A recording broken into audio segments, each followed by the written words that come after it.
Boeremag treason trial adjourned and Syrian conflict intensifies. Good day to you. High Court Judge Jordaan has adjourned the Boeremag treason trial until Monday after his voice started giving him trouble midway through his marathon judgment. The High Court in Pretoria has already found 9 of the 20 accused guilty of treason since judgment began 2 weeks ago. Lena Magnus reports. Judge Jordaan is busy summarizing the evidence against the alleged military commander of the Boeremag, Tom Foster. He found beyond a shadow of a doubt that Foster stepped forward as leader of the Boeremag after the police started investigating the initial leader.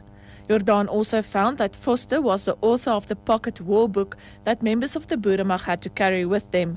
Jordaan said it is clear the war book was written specifically for the Boeremag. Lena Magnus, SABC News, Pretoria. Businesses in Port Elizabeth's biggest shopping centre, Green Acres, have had to close their doors after their taps ran dry. Water shortages have hamstrung the city after 2 main supply pipes burst.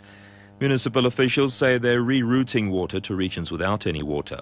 Water tankers have been provided to supply hospitals and an operational centre has been set up to manage water supply. Repairs are expected to take at least 5 days. Consumers have been urged to save water. The presidency's described reports that taxpayers will partially have to foot the bill for a new R2 billion development in President Jacob Zuma's home village of Nkandla in northern KwaZulu-Natal as reckless. According to the reports, government will have to direct more than R1 billion of taxpayers' money into the development. Another R1 billion will be needed from the private sector to make the project viable.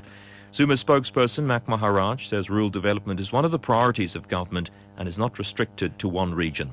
Last year, President Zuma came under fire for a multi-million rand upgrade to his homestead, which apparently includes underground living quarters. Rescue workers of a company dealing with environmental emergencies say they're ready to dismantle the carcass of a humpback whale that is washed up in Mossel Bay in the Southern Cape. The 8-meter-long mammal is believed to have died of natural causes. Earlier, the carcass weighing about 20 tons was pulled off the rocks. Support Services spokesperson Craig Viljoen.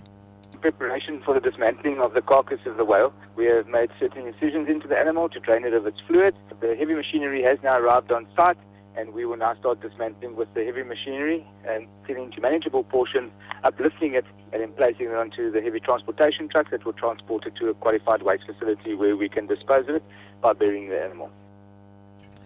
The bombardment by Syrian government forces of rebel-held areas in Aleppo is continuing. Violence is also continuing in other parts of the country. The top story at 5 o'clock, High Court Judge Jordaan has adjourned the Boeremag treason trial until Monday after his voice started giving him trouble midway through his marathon judgment.